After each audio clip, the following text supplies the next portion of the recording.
I just picked up the greatest little holiday cookbook at Dollar Tree.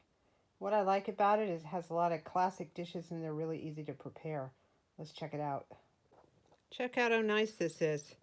Roasted root vegetables. Nice big print, simple instructions, and a beautiful photo.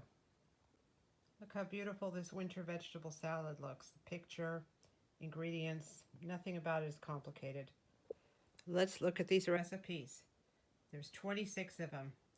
Roasted root vegetables, winter salad, eggnog, butternut squash with quinoa, sweet potato casserole, stuffing with herbs, mac and cheese, cream spinach, holiday fudge, creamy mashed potatoes, green bean casserole, cauliflower head with cheese, cranberry sauce, Hanukkah latkes, holiday pork roast, roasted chicken with potato wedges, honey glazed ham, roast beef, baked salmon, hot cocoa with toasted marshmallows, filet mignon with mushroom sauce, crab cakes, chicken and spinach, holiday roulade, whatever that is, leg of lamb with rosemary, and lasagna.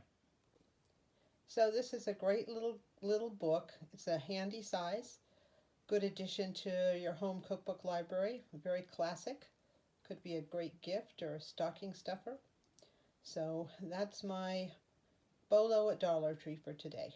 Thank you so much for watching.